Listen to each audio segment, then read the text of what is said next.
C'est une enquête édifiante sur le cyberharcèlement des femmes, sur ce déferlement de haine virtuelle aux conséquences, on va le voir, bel et bien réelles. Dans leur documentaire intitulé #Salepute, les journalistes belges Myriam Leroy et Florence Henault donnent la parole à des victimes, mais aussi à des spécialistes de la question qui décryptent les dimensions sociologiques, juridiques d'un phénomène qui est loin d'être isolé.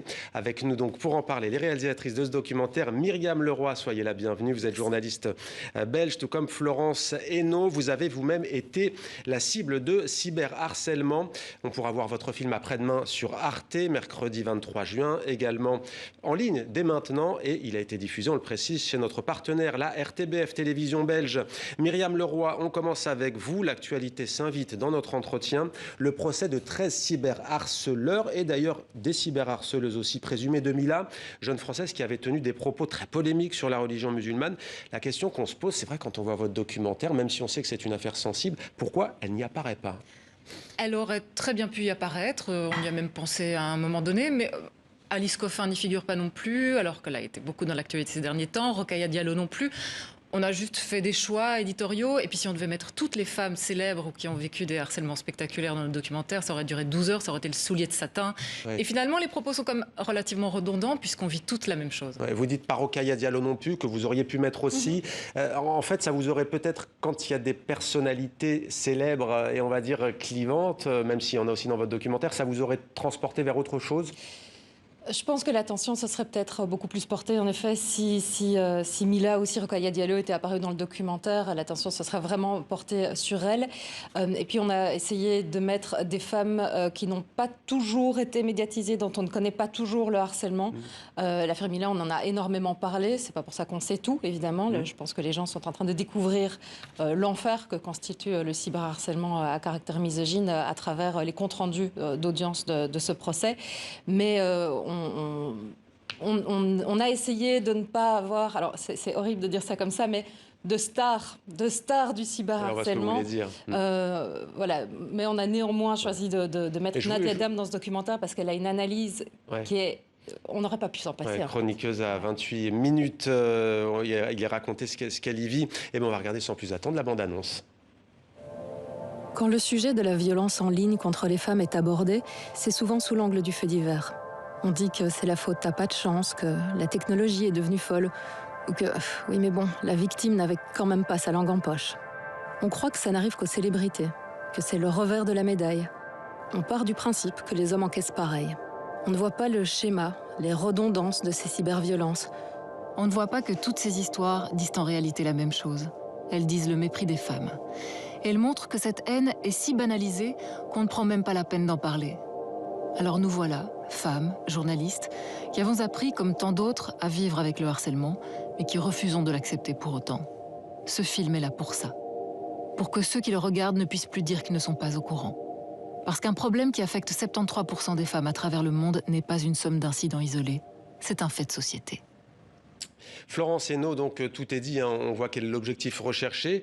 Éveiller les consciences, réveiller les consciences, du coup en politisant ce fléau. Bah, tout à fait, c'est ce qui nous manquait, c'est ce qui nous a manqué à nous, Myriam et moi, quand on a commencé à vivre du cyberharcèlement. C'est une lecture adéquate du phénomène. C'est traité comme un fait divers, la faute à pas de chance, ou bien oh là là, qu'est-ce que tu as encore dit, ça n'arrive qu'à toi. Tu verras, ça va passer. Voilà, surtout éteins ton GSM, éteins ton téléphone, ça va aller beaucoup mieux. Et donc, nous, on a compris que ce problème était politique, que le phénomène est systémique, et donc on voulait faire un film politique sur le sujet, montrer, et c'est pour ça qu'on a des femmes de tous les âges, de tous les pays, avec des situations, des métiers très différents, mais qui néanmoins reçoivent les mêmes insultes, mais au mot près. Ouais. Et c'était pour montrer que voilà, c'est un problème systémique et c'est un problème politique. La réponse doit être politique, et pour le moment, on attend. Myriam Leroy, justement, c'est vrai d'ailleurs, c'est pas un documentaire sur les cyberviolences, vous le dites d'ailleurs vous-même, vous dites c'est un film qui porte surtout sur l'indifférence à la misogynie qui a toujours existé, mais qui est amplifiée par les réseaux sociaux et Internet. En quoi c'était important d'axer sur cet angle? Oui, en effet, c'était un cheval de Troie pour parler de misogynie. On peut croire que c'est un documentaire sur le cyberharcèlement, mais pas du tout. Non, si, clairement. Disons que c'est un visage contemporain de la misogynie comme un autre, c'est un angle comme un autre pour parler de ce qu'on croyait à tort révolu, dissolu, appartenant au vieux monde, c'est-à-dire la haine des femmes. Et on se rend compte que sur Internet, elle est encore bien vivace, que dans l'espace physique, il est devenu socialement peut-être un peu plus inconvenant d'avoir des paroles de haine contre les femmes, mais dans l'espace numérique où rien n'est réglementé, c'est le Far West. Il y a un autre extrait qu'on a choisi, outre la bande-annonce, on va le voir, pour que celles et ceux qui nous regardent se fassent une idée. J'allais dire, il y a insulte et insulte. Regardez.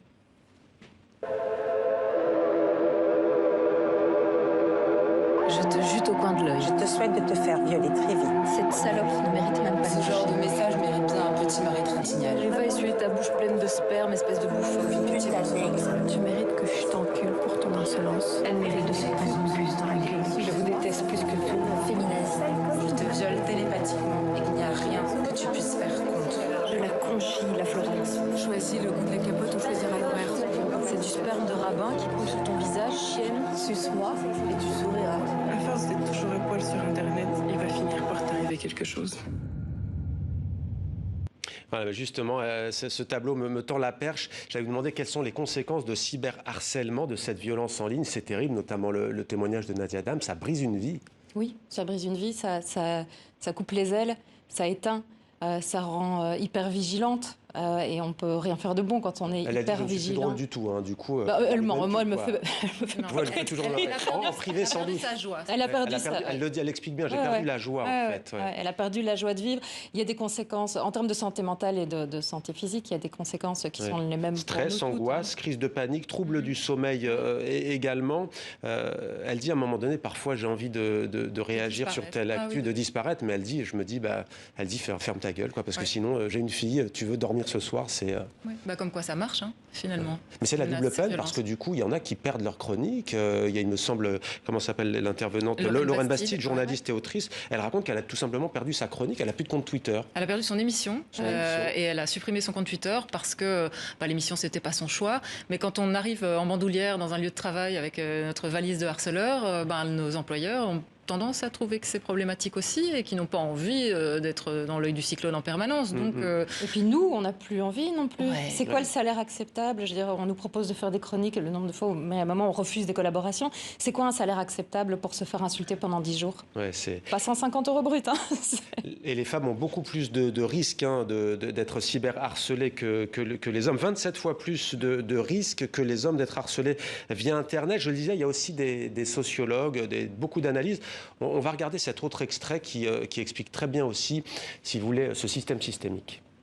On est encore dans des sociétés où la parole publique, où l'espace public n'est pas fait pour les femmes, n'est pas fait pour les groupes minorés.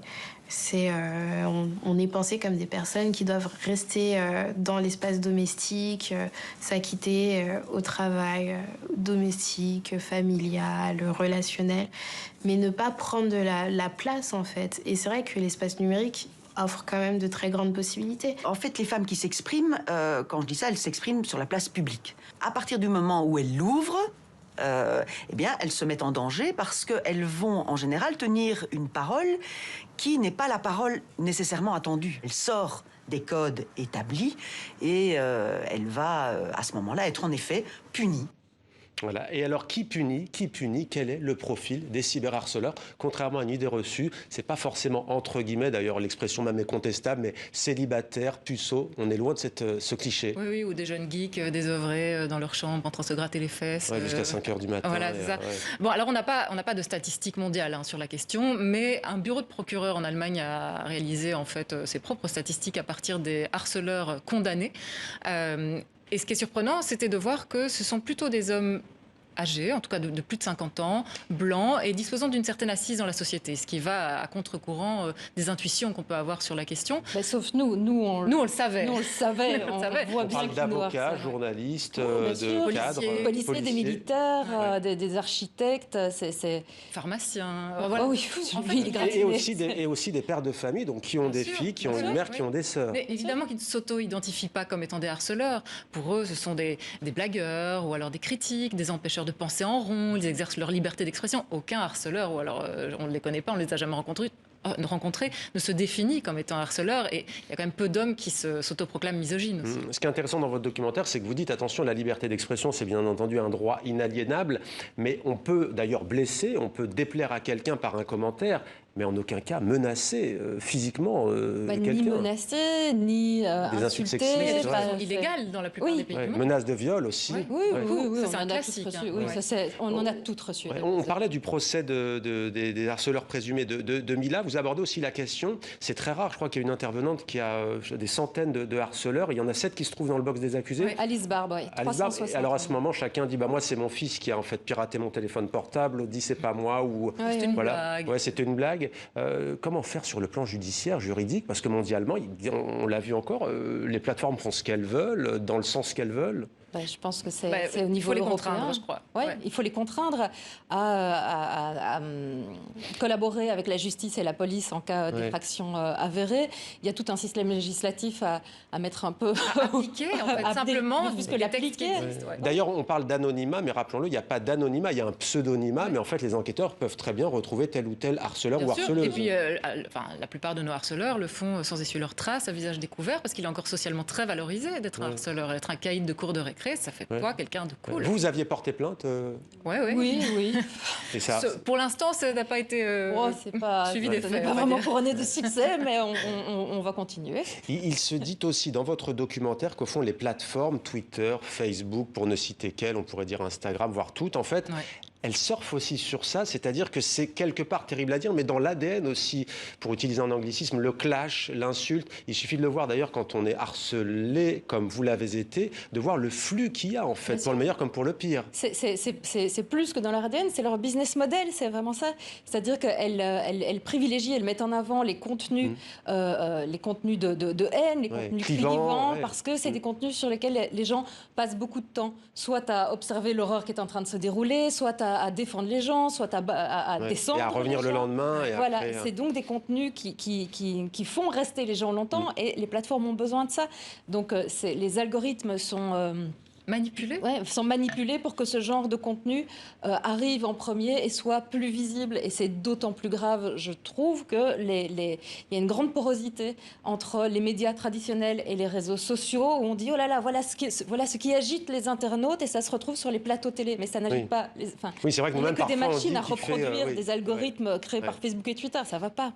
Merci beaucoup Florence Hénaud, et merci à vous Myriam Leroy d'être venue nous parler donc de ce fléau sur TV5 Monde, après-demain sur Arte, donc dès maintenant sur le site internet de notre partenaire.